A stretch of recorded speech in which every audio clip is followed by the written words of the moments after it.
I'm Joe. That's Angus. Hi. Hey, this week Steve Keen. He's an economist. This is actually one of my favourite episodes. We do go into the weeds a little bit on economics, but Fear not, we have put a lot of links in the show notes to specific books mentioned, so don't worry about writing them down on the fly. And we also include links to a lot of the jargon used. Yeah, There's we a lot should say www.thejollyswagmen.com. Yeah, and just click on the show notes tab to push it down and have a look. But he's not your average economist. People have described him as contrarian, which I think is a fair description. He predicted the global financial crisis as early as 2005. Famously sold his house ahead of what he predicted to be a big property crash in Australia, only for the property market to boom for the next decade, as I'm sure all young Australians are aware of right now. And what was the other downside of that bet?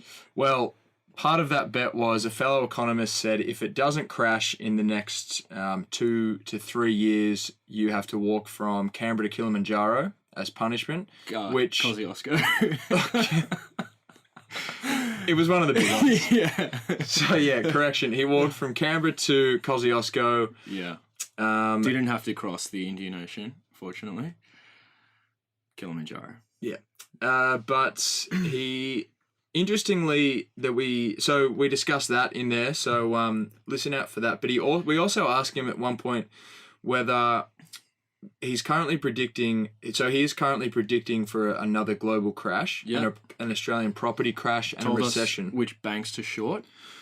Although it was interesting that he hasn't actually shorted them himself. Yeah. So one of the questions, skin in the game. Yeah, one of the questions we asked him after he told us which banks were prime targets for shorting, whether he has put any options on, and I think he said not yet. No, he hasn't got around to it, which was interesting. Yeah, money where your mouth is, Steve. No, but in all seriousness, he's an incredibly bright guy, and there's one thing in particular which I reckon people should hold on to and apply generally, sort of a philosophical point, which was his idea that you can't extrapolate the macro from the micro, and that's one of his main criticisms of economic thinking in the neoclassical school. And the example he uses in the pod, as you'll hear, is water molecules. Another good analogy is consciousness. No one could have predicted consciousness from just looking at brain cells. So you can't always go from the micro and then scale up to the macro. And I just thought that was brilliant, quite frankly. And there's a great book, if that's tweaked your interest, called Scale by Jeffrey West, which Joe and I have just found. Also highly recommend it. It's along those same lines. We'd like to get Jeffrey on the pod, but in the meantime, listen, enjoy, check out the show notes afterwards. And if you want to follow Steve Keen on Twitter, he's very active at Prof. Steve Keen, Prof. Steve Keen. But enjoy the pod, and we'll see you next week. And hit it.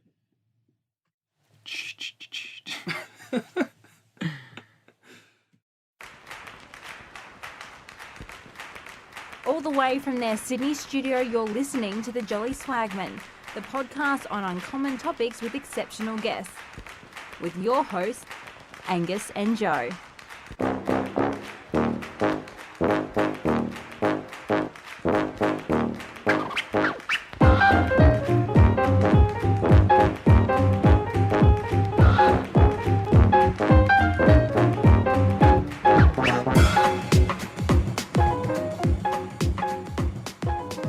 So, g'day everyone. We're here with economist Steve Keen. Steve, thanks for coming on the podcast. Lovely to be here, guys. So, Steve is from Sydney, and he's quite a well-known and contrarian Australian economist. He works now as the head of the School of Politics, History and Economics at Kingston University in London. Now, Steve... I'm just professor at the School of Social and Behavioural Sciences now. I gave up the bureaucratic role, and that's partly a step towards ceasing being at universities, all because I'm sick of the bureaucracy at the place. Oh, there we go. So professor of the social sciences at Kingston University. Economics, School of Social Sciences at Kingston. Got it. All right. So, look, Steve, you've got quite a public profile for an economist, and you've also you also have a lot of interesting views, which we're going to get onto later. Before we start, we just wanted to ask you a bit about your background. So you studied arts and law at Sydney University, but then made the switch to economics. What inspired that change? Well, actually, I wanted to do economics and engineering at university, and back when I was leaving school in 1970, there was no such combination. The only choices were engineering or arts and law. And I chose arts and law, and I did mathematics and economics in my first year, as well as psychology. So my first year was maths, economics, psychology, and legal history, which was one of the first year economic law degrees you did you did 4 over the 3 years of doing an arts degree, so you reduced the length of your law degree by 1 year. And then while I was doing the course, they cut the law degree from 4 years to 3. So I ended up doing an arts degree and starting in 71, finishing in end of 73, and then doing my law degree in 74 and 75, graduating in 76. Okay, great. So you call yourself a post-Keynesian economist. Can you describe what that means for a lay audience? Yeah, well, what they call Keynes has got bugger all to do with Keynes. Keynes, when you think about when he was writing in the middle of the Great Depression, he came out of the mainstream economics tradition. His effective teacher was Alfred Marshall of the famous intersecting supply and demand curves. And Keynes was undergoing quite a significant shift in his thinking, partly because of the Great Depression and partly of his practical world experience, and starting to abandon that way of thinking. But when he wrote the general theory, it was a mishmash of the two. And then in 1937, he wrote a summary, which I highly recommend people read the summary, called The General Theory of Employment. It's a 15-page paper.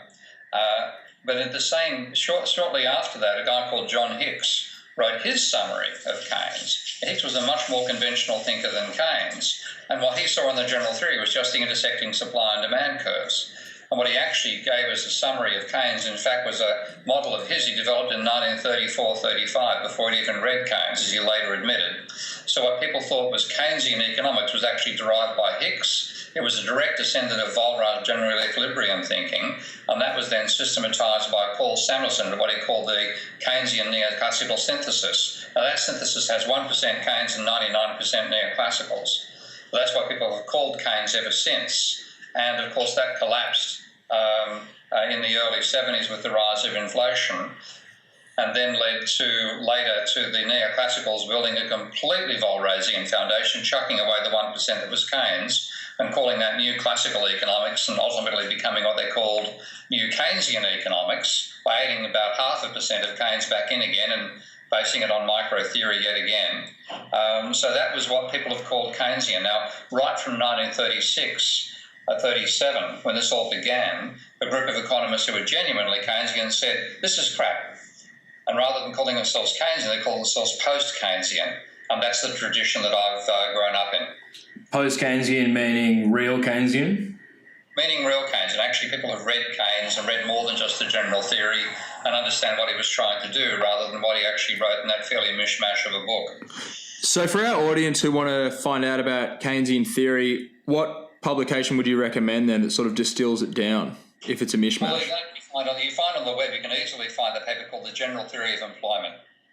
So that's by Keynes himself. So I highly recommend downloading that and having a read of that. And then to see where that's been taken by post-Keynesians since then, the key paper, again, you can find on the web, is by Hyman Minsky, and that's called Can It Happen Again? And that's taking the vision not just of Keynes but also of Irving Fisher and Joseph Schumpeter, and combining that into a non-equilibrium monetary view of capitalism. And the thing most people won't realise is neoclassicals model capitalism as if it's a non-monetary system, with barter being the only means of transactions, no banks, and in the absence of non-equilibrium trade. There's no such bloody planet. So the mainstream theory is modelling a world that doesn't exist and frankly can't exist. Speaking of post-Keynesian literature, in 2001, your book, Debunking Economics, was published. Now, we actually want to ask you about the process of writing a book about economics rather than get onto its content just yet. So could you tell us maybe how many days did it take? How many months did it take? How long would you write each day? Who was involved in its editing? How much coffee and red wine did you have to rely on to survive the journey? Very good question. It started because I began to feel that there was a crisis coming courtesy of the internet and dot-com bubble that was happening at the time. This was back in 97 to 2000.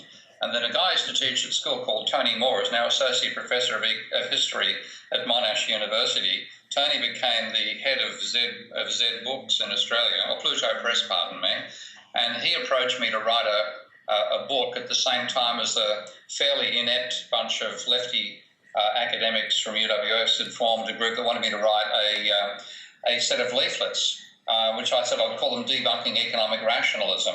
Now, they fell apart, a typical story. There was a mass of people at the first meeting and one person at the second, and they couldn't organise their way out of a wet paper bag, that lot. So I dropped the leaflet idea, though I'd written a first draft with a friend called George Aguirre. I then took on Tony's commission to write the book. He said, we'll call it Debunking Economics rather than Debunking Economic Rationalism. And I sat down and started to write it. I thought it would take me 6 months. 1.5 years later, I finished. And I did most of the work while on sabbatical leave for 6 months at the Levy Institute in upstate New York, which is where Hyman Minsky did his sort of late years of being an academic. And in fact, I did it in Hyman Minsky's old office, sitting next to Wynne Godley in the neighbouring room. So it was a brilliant way to do the book. And lots of red wine and lots of coffee. So, I mean, that was 16 years ago. If you were writing the book or rewriting it today, would you change any of the content? 18 years as it happens. I probably will write a third edition of Debunking, but when I wrote the first edition, it was really to help deprogram people who swallowed this crap and believed it as genuine. So I started right from the basic micro and went through all the flaws in micro, found one additional flaw that I didn't expect to find of my own. So there's an original contribution in there, the chapter called Size Does Matter. Then I wrote a second edition where I really focused the first edition on micro because that's the tabernacle from which neoclassical theory emerges. They stuff up in macro when the real world hits them in the face, and they then retreat back into the tabernacle and emerge a few decades later. So I attacked the micro on that one. In the second edition, I tackled macro much more. In the third edition, I've learned a lot about money by developing my software package Minsky. Since I wrote the second edition, I dramatically changed the chapters on money, and then I'd also rewrite it now to start from a point of view of a positive need for an alternative economics, because I think there's enough students around today who think, well, I know this is crap before I start studying it. Is there another way to think about economics? And I'd now rewrite, starting initially from, of all things, the physiocrats, who are regarded as the most neglected school in economics, and the most important, and from the concept of where does surplus come from, meaning surplus commodities. So I'd be starting with an explanation based on the laws of thermodynamics and the role of energy in production. Okay, so you have some pretty contrarian views. Was there something special about your upbringing that led you to have these views, or are you the normal one and mainstream economists are the crazed conformists? Well, the latter is true. I mean, first of all, this stuff you're going to be off with the turkeys. It's basically not having a decent bullshit detector that leads to that sort of behaviour. So if you're willing, I remember having a run-in with a very typical neoclassical PhD graduate at the American Western Economic Association conference in Brisbane about 20 years ago, maybe less than that. And I was giving an exposition of my Minsky model, and this guy was getting more and more incredulous in the front row. It was just after the financial crisis, about 2008, 2009. And he finally spluttered to life and splurted out while I was talking, but you're assuming everybody's idiots. And I said, well, did you see the financial crisis coming? And he said, no. And I said, on that basis, on your own definition, you're an idiot. Why shouldn't I model the world as if it consists of people like you? So that's the one side. But the other is that I probably had a strong sense of integrity coming out of my very well-grounded and traditional Catholic family upbringing. And I found hypocrisy really pissed me off at school. I remember resigning from a couple of school committees because of hypocritical actions by one of the teachers, and not returning when accepting his apology but refusing to return when he invited me to return again. So there's a bit of a rebel in that sense behind me.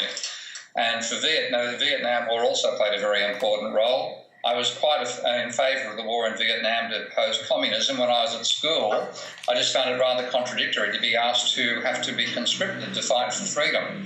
So I'm researching the Vietnam War intensely, as I did when I ended up at university, to decide whether I could or could not be a conscientious objector and what I thought the war was about. I decided, well, I couldn't be a conscientious objector. I could see situations under which I'd kill somebody else in a conflict, suddenly to protect my own family, which was the test they were applying, stupid test they applied back in the 1970s to decide whether you actually qualified as a conscientious objector.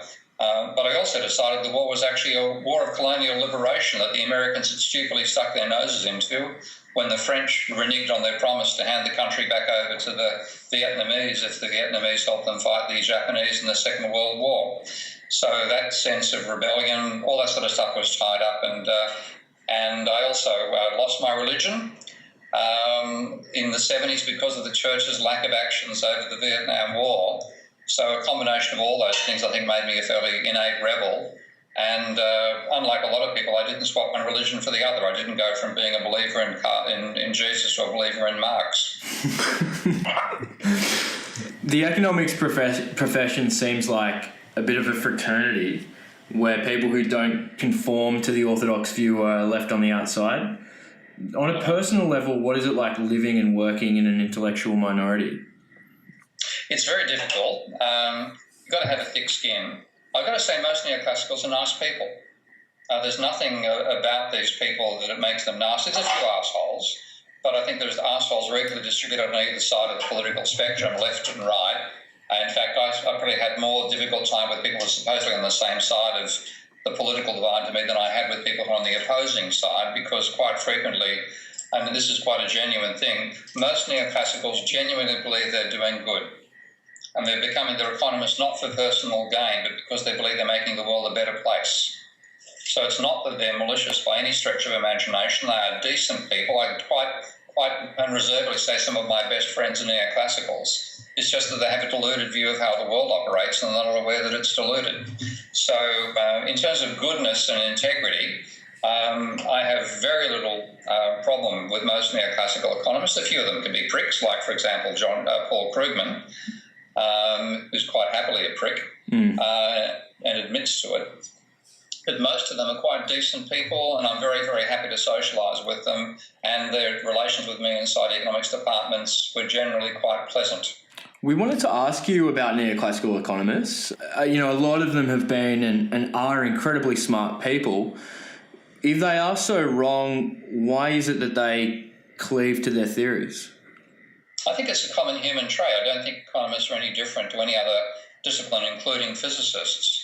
The difference is that the experimental method and the existence of a very strong experimental alternative to getting your career advancement in physics. Most of the physics Nobel Prizes have been experimental rather than theoretical.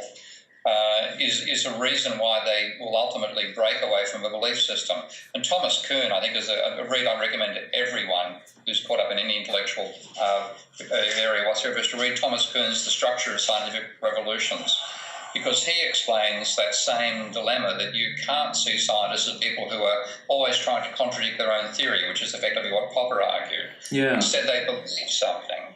They push the belief as far as they can go, but because they're trying to find experimental confirmation, and the experimental method does give you a way of actually testing theories, then they finally find a point where a set of anomalies build up that they can no longer support the theory, and then the anomalies become the focus of development. A revolution takes place, often with an outsider causing the revolution, and that then gives you a transition from one belief system to another, and then on they go within that belief system. He talks about periods of what he calls normal science versus revolutionary science. Well, economics, because it lacks the capacity for those controlled experiments, and it genuinely does, the belief you can have it as an experimental science is crap, because you can only do experiments at the micro level. You can't do macro experiments, which is what you need to really test the theory. Because of that lack of experimental stuff, the belief side of things and the continuing confirmation bias out of fitting your models to data means that they can go through an experience like the Great Depression and still not change that fundamental mindset. And then the divide between micro and macro means that when it'll always be macro that fails. That's what actually implement the stuff and put it into actual practice. The macroeconomy will then destroy them in the way that the Great Depression did and the 2008 crash did. But then they'll go back to micro and reconstruct themselves and come out 30 or 40 years later with the same belief system. So that's basically the reason that the intelligent people can continue believing a set of myths. Got it. Can we move on to macroeconomics now, which you did just mention? Is it fundamentally too complex and unpredictable to ever be amenable to realistic models, or will new technology such as AI finally solve that problem? Well, fundamentally, there's actually the opposite direction matters. You've got to go simple. And you've got to drop the belief that it's based on micro. This is one of the fallacies that economists are much more prone to than physicists, because physicists have learned so much about the real world by pushing their paradigms, having them break, and then having to reconstruct them in that normal stroke revolutionary science process. About 60 years ago, coming up to 60 years, physicists, largely through meteorologists, developed chaos theory. And the first touch of chaos complexity theory actually came at the end of the 19th century with Poincaré solving the many-body problem. But the first physical manifestation was Lorenz's model of atmospheric turbulence back in 1963. And ever since then, they've realised that there's a break between the micro and the macro level. So there's a wonderful paper, again, people can find on the web, highly recommend reading, very, very readable, called More is Different, by the Nobel Prize winner in physics, I think it's John Anderson. And Anderson points out that you cannot understand the behaviour of a macro system like, for example, water, by understanding the behaviour of isolated entities that make up water, for example, H2O molecules. Whereas if you think about how neoclassical economics tries to work, it tries to scale from the micro to macro, gives you a model of an individual consumer and an individual firm, and then extrapolates those to the market as a market supply and market demand curve. That is fundamentally impossible, in the same sense that it's impossible to model water by believing that at a certain temperature you have ice molecules, at another temperature you have water molecules, above that you have steam molecules, and somewhere in the transition you've also got snowflake molecules. That's fundamentally the belief system they've got. It's nonsense. So you can't do this micro-macro divide. You divide macro from macro itself. Now, that's a long prelude to saying that if you start from a set of simple definitions, the employment rate, the wages share of output, and the private debt to GDP ratio, turn that into a set of differential equations by just differentiating with respect to time, and that still you're therefore working in terms of things which are true by definition, whack in the simplest possible relationships between those variables to get a model. That model gives you the financial instability hypothesis. And I explain that in my new book, Can We Avoid Another Financial Crisis? So fundamentally, it's possible to understand the economy at a deep level by going back to the simplicity of complex systems.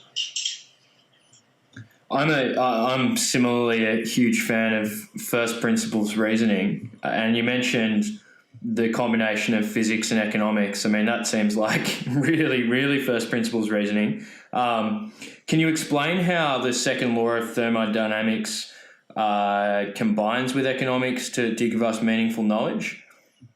Okay, well, the best starting point there is that nothing can be produced without energy. We couldn't even exist without energy. So the flow of energy from the sun is without that, without nuclear waste as well from past exploded into supernovas that have gathered into the core of the planet, we wouldn't exist. And yet economic theory, this is not just neoclassical, it's Marxist, it's post-Keynesian as well, all those theories effectively assume you can produce output without energy. That's bullshit. But it's been bullshit we've been stuck with for 40 or 50 years. You might know of the what's called the solar residual problem with the neoclassical theory of growth, that when they explain output as a function of labour and capital and then try to analyse change in output given change in labour and change in capital, they find that 85% of it or more is due to an unexplained term, which they call the solar residual. I realised last year, this has been a long process, but I realised last year the whole idea of labour or capital without energy is nonsense. This little phrase just occurred to me one day while I was visiting with Bob Ayres, who's one of the world's leaders in terms of trying to develop an energy-aware theory of economics. The phrase was, labour without energy is a corpse, and capital without energy is a sculpture. So therefore, labour and energy I saw as being means to harness available energy, and GDP are regarded as useful work. So it took me about 5 minutes to sit down and write a set of equations. And out of those equations, it turned out that that energy component of the Cobb-Douglas production function, or the unexplained section, was the contribution of machinery, energy processed by machinery. And that's where most of the growth has come from. We're now working empirically on that. So that's a very long prelude to your question. But the basic answer is you have to start from the realisation that production takes energy. That energy is harnessed by machinery. Therefore, that's what we're actually producing. We're focusing energy to produce useful work. Once you've done that, the second law of thermodynamics then pops in, and that useful work has to produce waste energy. So therefore, we have a necessary link between the economy and the ecology. Since 1911, Globite has been providing the answer to travellers' needs. Whether it's neck pillows, socks, travel adapters, or RFID protectors, Globite has you covered.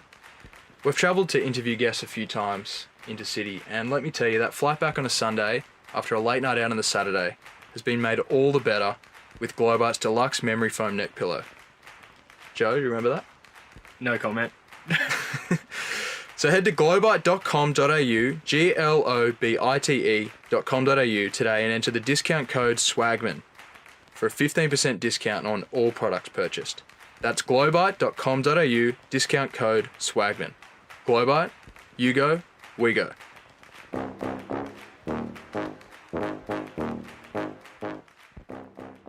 Steve, we'd like to turn now to the crash and talk a little bit about that globally and both in Australia. So as long ago as 2005, you predicted a global economic crisis. Do you think another global crash is imminent, and how fragile is the global economy at this moment? Well, actually, in a new book, which hopefully will be out in Australia in May, called Can We Avoid Another Financial Crisis, published by Polity Press, I've broken the world into three categories. What I call the walking dead of debt, the zombies to be, and the immune. Now, the immune's got one member, that's Germany, but it's going to suffer when the rest of the thing falls apart. The walking dead of debt are the countries that had a crisis back in 2008, clearly America, Spain, Ireland, Portugal, and so on are obvious examples of that, and most of Europe, that made it worse with the European Union and the Eurozone. And the other ones, the zombies to be, are countries that managed to waltz through the crisis by continuing to stack up more and more private debt. And the classic country there is China, which doubled its private debt level in the years after the crisis, but also Australia, Canada, which are probably the obvious suspects, but then again a few others you wouldn't expect, such as Belgium and Korea. So overall, that means that the countries that are already the walking dead of debt are zombified by inadequate credit because debt levels are already too high, therefore change in debt, which is credit, will always be low or possibly negative. Japan's there as well, of course. And the ones which are currently booming, the boom's going to run out when they reach their debt ceilings. That's going to be in the next 2 years. And when those countries fall over, they're equivalent to about 1/3 of global GDP.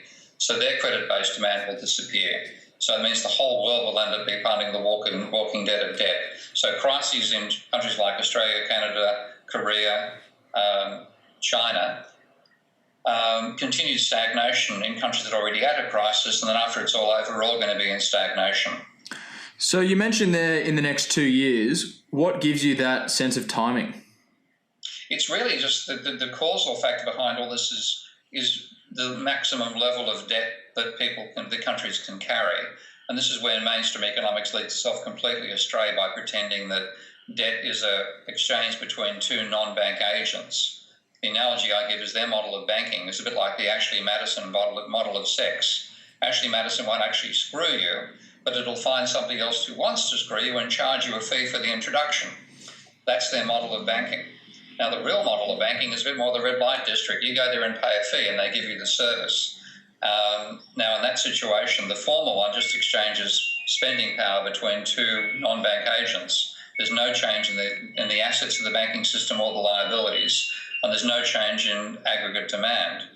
or aggregate incomes. But in the latter case, the bank creating money increases its own assets by increasing its debt level, increases the money supply by giving you that money, and you then spend it, which increases aggregate demand and aggregate incomes.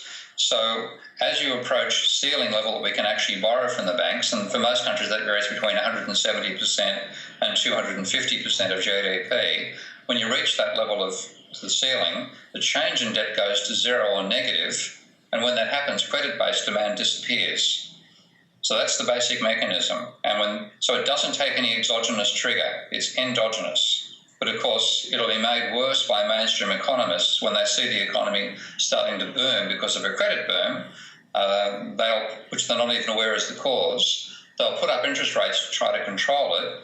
That will cause people to stop borrowing. Credit demand will disappear, and then you will have an earlier crisis. So that's pretty much the pair of mechanisms. Exogenous triggered by exogenous causes by economists who don't understand economics. And just to confirm your views on Australia, Australia won't emerge unscathed this time? Not this time, no. The reason we managed to get through the crisis last time is that private debt went from 170% of GDP roughly at the time of the financial crisis to 220% now. So we've spent an extra 50% of accumulated GDP over the meantime by borrowing money. Now, I'm not against government money borrowing, I think you're aware, but when the private sector does it, it's got to stop because we get these additional liabilities we can't service ultimately. But that's what gave us a boom that got us through the period from 2008 till now. And that was partly dependent upon our own housing bubble, but also upon China's credit bubble. Now, they're both coming to an end. Just for our listeners, can you describe what stagnation and another crisis for Australia looks like on a social and a human level? Well, it means an increase in the unemployment rate, obviously. It means GDP growth drops or becomes negative for some number of years until the government spending kicks in, despite government's attempt to run a surplus and the false belief that that's a good idea. So we might see unemployment rising from, the order of 6% now to 10%, 12% before it stabilises because of increased government spending.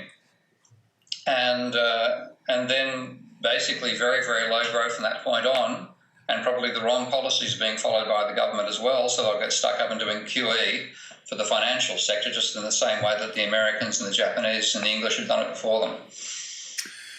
So if we believe that there's a crash coming, what can the average person do to take advantage of or profit from it?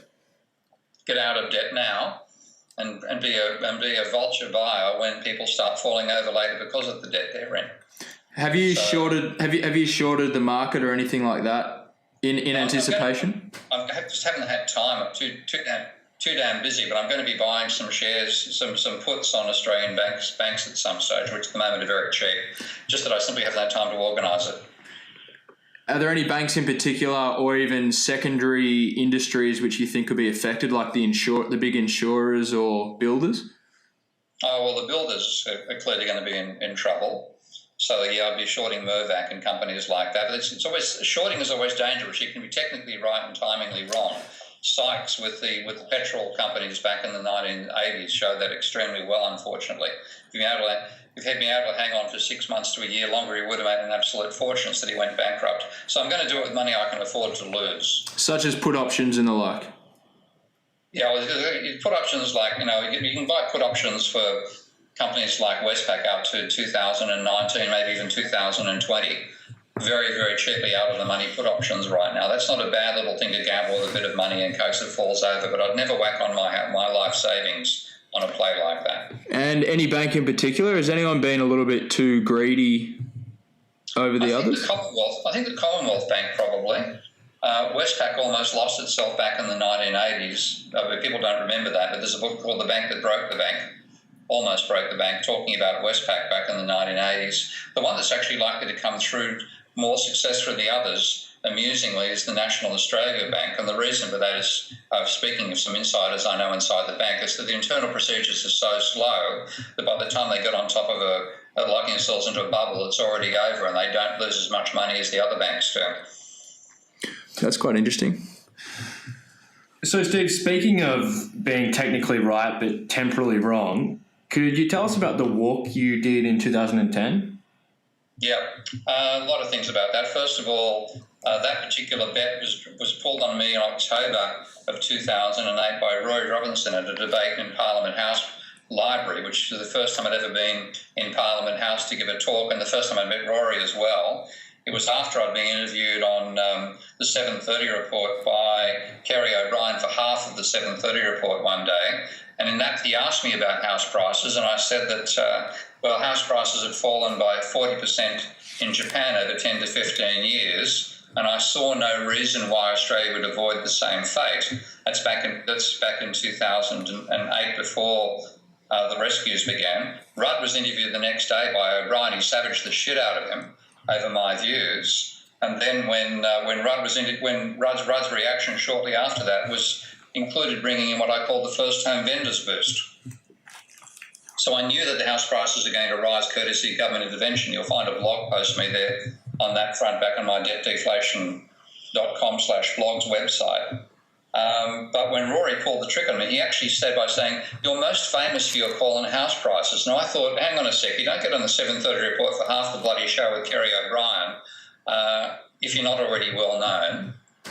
But I let that one pass. And then he repeated my call to me, and I shouted over the top of him, "Over the next 10 to 15 years, mate, but yes, I'm willing to stick to it." So I was saying my expectation of that fall would be sometime between 2018 and 2023. And it would be a 40% fall from the peak. I certainly wasn't calling the current level as the peak because of the fact that the first-time vendors boost had started before our debate occurred. We never got to write down the terms of the bet. We never shook hands on it. But I realised I'd been grabbed by the short and curlies by these bastards, and they're out to embarrass me as best they could. And I realised that I'd made a tactical blunder. So the only way to respond to it was I could either deny their interpretation and stick with my interpretation, saying it was 2023 before the vote expired, or I could simply call them at their bluff and do the walk. And I thought, I know what'll happen if I do the other. They'll call me a weasel, et cetera, and insult me on that basis. I thought, fuck you, I'll do the walk. And I turned the walk into a nice little public relations venture, which had me ended up on the second page of the Herald. So it sort of worked in that sense. And now, in fact, just a couple of days ago, a journalist suggested to me, why don't we do the opposite walk next year on the 8th anniversary of that walk and call it the walk down Debt Mountain, start in Kosciuszko and finish in Parliament House, hopefully with a lot more people, and make a political case about the way that the Australian political class has maintained the housing bubble. Well, if you're looking for two more group members, Joe and I are definitely keen for that, so to speak. Beauty. So you're still criticising the Australian property market, as we've just been discussing. Can you tell us why we're in a property bubble? Because of credit.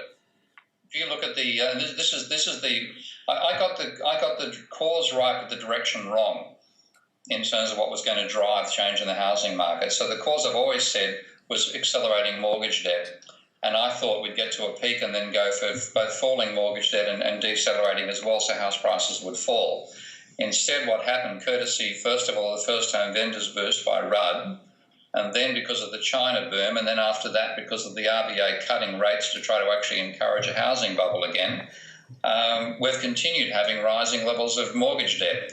So Australia's gone from having mortgage debt, or household debt, which was of 12 countries back in 1976, I think it was the 6th country out of data the Bank of International Settlements had for it. Now it's number 1 and number 2 out of almost 50 countries.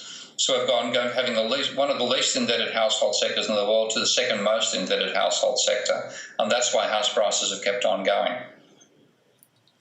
So we've got 3 final questions for you, Steve. The first one is, can you tell our listeners why Brexit was a good thing? Well, I don't think it was necessarily good or bad for the English economy. I thought that all the expectations of a disaster were drastically overblown because there'd be a whole range of policy and economic changes that would counteract the potential impact. One being, of course, a devaluation. That's been bigger than I expected. The second being because mainstream economists, the only basis on which they see growth occurring is specialisation. So they think any anti-specialisation move like leaving a free trade zone is bound to be disastrous. Because they're wrong about that, I thought they drastically overstated the worries of it. But my main point was really what I call the Groucho Marxist question. You know, the old Groucho Marx joke, I wouldn't belong to any club that would have me as a member. Yeah. Okay, well, my little thing was, I'm a member of a club called the EU. Do I want to be here? The answer is no. I think the club's going to fall apart. Mm-hmm. It actually is working directly against its so-called principles. For example, the policy that's caused the most stagnation and instability in Europe is called the Growth and Stability Pact. Yeah. So I thought it's got great mottos and lousy behaviour. I don't want to be part of this club. I'd rather get out. And then I also think that certainly by 2023, the euro is bound to fail. And if England makes moves to get out of the whole thing before that catastrophe occurs, it'll be better prepared for it than if it stays inside. And, of course, in the next couple of weekends, there's this fairly, a non-deniable probability that Marine Le Pen will become leader of France. And if she does, one of her objectives is to take France out of the euro. If she does, it's good night to the euro. And England's decision to get out, which people are currently seeing as a bad decision, may end up being a very good one. What do you think a post-EU Europe would look like? Are we back to strict sovereignty and conflict zones? Yeah, unfortunately, because the whole euro's regenerated a lot of the racist angst and national rivalries that existed back before the Second World War. So the Germans can't stand the Greeks anymore. The Greeks can't stand the Germans. The French have had enough of Germany dominated when they thought putting in the European Union and the euro would constrain Germany. There's so many migrants that will be kicked out as well. It's awful. And in that situation, I can see for a while a rise of conflict and then a return to seeing the European Union as a way of attenuating conflict rather than trying to produce the United States of Europe. And that's how the bureaucrats have treated it, as making the United States of Europe. And it's anti-democratic in the extreme. And I think we'll go back to some democracy, which will be initially conflict, but then finally, hopefully, a set of negotiated turf agreements. Penultimate question for you, Steve. So you've mentioned Keynes's general theory of employment, Thomas Kuhn's The Structure of Scientific Revolutions. You've mentioned More is Different. What one book would you recommend to a young person who doesn't have formal training in economics that they read to learn the most about the economic system? I think probably Hyman Minsky's book of reading is called Can It Happen Again? Can It Happen Again? Can It Happen Again? He has three books. One's called John Maynard Keynes, which people think is a biography. It's not. It's the first exposition of his financial instability hypothesis named in honour of Keynes. He has a third book, or actually a second book, called Stabilising an Unstable Economy that most people think they should read. And Can It Happen Again is a collection of his essays written over time. John Maynard Keynes was a coherent, well-argued book. Stabilising an Unstable Economy was a shambles that he took 16 years to put together and couldn't really say anything particularly new compared to John Maynard Keynes. So it's a waste of time and not particularly well argued or written. There's a few little gems, but it's generally a waste of time. Can It Happen Again, on the other hand, when he wrote for a short, punchy 15-page, 20-page journal article, he wrote extremely well. And in that book, he's really encapsulating the wisdom of Schumpeter, Keynes, and Fisher. And I think that's a marvellous foundation for anybody. There's another book for those who are slightly more technical, which you can't find unless you search on the web and go to a guy's website. I think his name's Steve Keen, and look under the name for Blatt, B-L-A-T-T, and you'll find a pirated version of a PDF there of a book by a guy called John Blatt, B-L-A-T-T, entitled Dynamic Economic Systems. Of course, it'd be illegal to download it, but the family doesn't seem to mind. So I recommend that for the technically minded people. It's a brilliant exposition by a guy who twice was nominated for the Nobel Prize in Physics and really understood economics when he heard when he started understanding economics, when he heard what a load of crap economics was, being invited to a seminar by somebody who thought he was a peer. We'll be sure to put that link in the show notes as well for anyone who doesn't want to break the law but is interested in economics. Final question, Steve. What do you see as being the future of economics in the next 20 to 30 years? I hope we'll finally make that breakthrough and go into complex systems as our foundation for economics and confront the reality of uncertainty about the future, the monetary nature of capitalism and its non-equilibrium behaviour, and then start using some of the computer advances you mentioned that are there for the asking in other disciplines. I hope that'll happen. And I hope we also integrate it with the ecology in a fundamental sense, that we make economics a subset of the ecology and realise the links between the two, and not so much stop destroying the planet as get a chance to reconstruct it before it's destroyed around us. So I hope that all happens. My worry is that we won't do that, and that instead we'll continue with this neoclassical belief system. We will hit the environmental crisis because we have no bloody choice but to do it on the current trajectory, and then in that process we'll go through a catastrophic process where whoever of us are left to survive the aftermath of that crisis will hopefully realise that economics, or our model of how we generate production on the planet, has to be subsidiary to knowing how the planet itself operates. Well, Steve Keen, it's been a fascinating dive into some issues that really could make or break the world in the next few years. Thank you very much for joining the Jolly Swagmen. Thank you, guys. A lot of fun. Good questions. Oh, thanks so much. That was really good. Thanks for listening, everyone. I hope you took something out of that. And go and liquidate all of your assets. Sell. Short the banks. Especially, was it Westpac? Yes. Yeah. Yeah. Very good. Westpac. And possibly CBA. Actually, check the Jolly Swagman Twitter page. I'll post a photo showing that Westpac have the highest number of interest-only loans out of all the banks. I think 50% of all mortgages are interest-only. Reeks of another bubble. Pop the bubble, and we'll see you next week, Swagman. Yeah. Next week, we should say Dave Oliver, reformed ice addict, who's now set up his own not-for-profit called Recovery Now. We're going to be talking to him about what it's like to try ice and what it's like to come back from the brink. Yeah. Thanks, everyone. See you next week.